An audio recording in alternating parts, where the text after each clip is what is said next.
warahmatullahi wabarakatuh. Perkenalkan, nama saya Rizky Hafiz dari kelas 82 nomor absen 21. Saya akan mempresentasikan bab 5 unsur senyawa dan campuran. A. Unsur emas, perak, dan tembaga termasuk dalam unsur logam mulia. Adapun timah adalah logam yang dijadikan campuran untuk membuat perunggu. Perunggu umumnya merupakan campuran logam, timah, dan tembaga. 1. Berkenalan dengan unsur. Unsur adalah bagian terkecil dari susunan zat. Semua zat, terlihat ataupun tidak terlihat, terdiri atas unsur zat dapat terdiri atas satu unsur. Zat juga dapat terdiri atas beberapa unsur. Bentuknya dapat berupa senyawa atau campuran. Di dunia ini ada 118 unsur yang sudah diidentifikasi oleh IUPAC.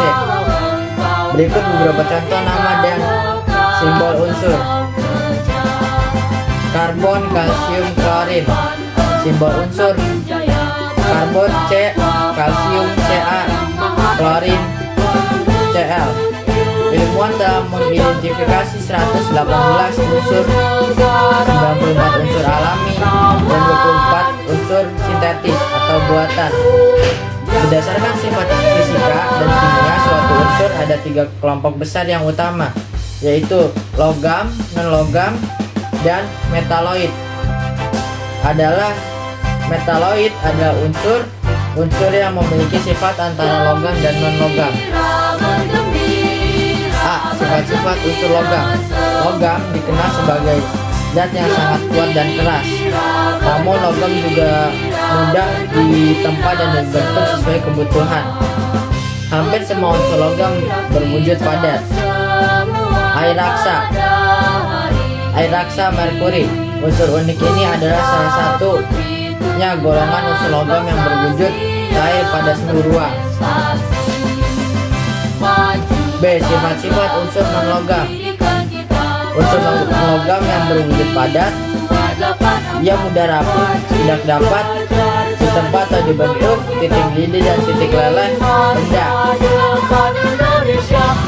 Mengenal multimeter. Salah satu alat yang dapat digunakan untuk mengukur daya antar listrik pada suatu zat adalah multimeter.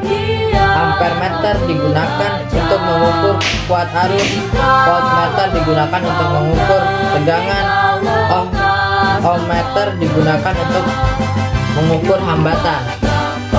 2. Ada unsur logam, ada atom. Atom helium terdapat 3 subpartikel, yaitu proton, neutron, dan elektron. Tabel periodik adalah tabel yang memuat seluruh unsur yang telah ditemukan di alam semesta, baik unsur alami maupun unsur buatan atau sintetis. B. Senyawa. Senyawa dapat terbentuk karena adanya 2 unsur atau lebih yang berdekatan secara kimia. H2O yang dikenal sebagai air. Molekul dalam senyawa. Jika di dalam unsur terdapat atom penyusun, di dalam senyawa terdapat molekul. Molekul terdiri atas 2 atom atau lebih yang saling berkaitan. Berdasarkan atom penyusunnya, molekul dibagi menjadi 2, yaitu molekul unsur dan molekul senyawa.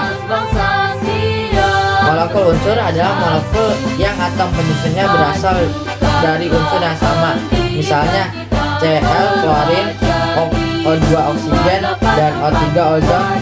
Sebaliknya, molekul senyawa adalah molekul yang atom penyusunnya berasal dari unsur yang berbeda, misalnya H2O air, HCl asam klorida, dan glukosa. A. Senyawa di sekitar kita. Berdasarkan komponen penyusunnya, senyawa dibagi menjadi 2 kelompok besar, yaitu senyawa organik dan senyawa anorganik. Senyawa organik umumnya berasal dari makhluk hidup yang dibuat melalui serangkaian proses di laboratorium. Adapun senyawa anorganik dibangun oleh atom-atom unsur logam yang berkaitan dengan atom logam. Contoh senyawa-senyawanya: 1. Air. 2.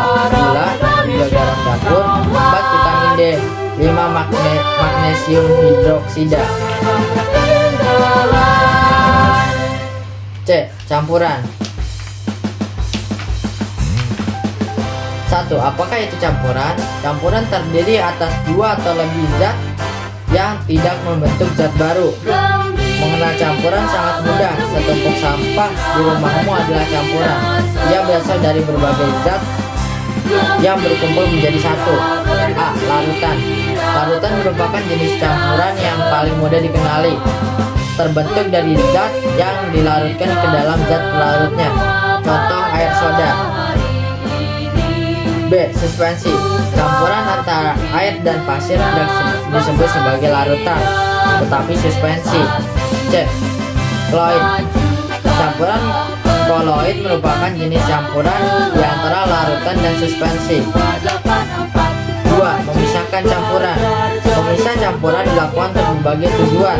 Di antaranya adalah untuk memurnikan suatu zat, menghilangkan endapan yang mengganggu, memisahkan zat agar dapat dimanfaatkan kembali, dan sebagainya. A. Pemisah campuran pada partikel tidak larut. Beberapa metode pemisahannya dijelaskan sebagai berikut. 1. Dekantasi. Metode dekantasi dilakukan untuk memisahkan suspensi. 2. Pengayakan dan penyaringan. Tujuannya adalah untuk memisahkan partikel kecil dan partikel yang lebih besar. 3. Sentrifugasi adalah proses contohnya adalah proses pengeringan baju. 4. Pemisahan magnetis. Magnet menjadi cara termudah untuk memisahkan besi dan baja dan bahan non-magnetik. B. Pemisah campuran pada partikel larut. 1. Evaporasi dan kristalisasi. Proses pengolahan garam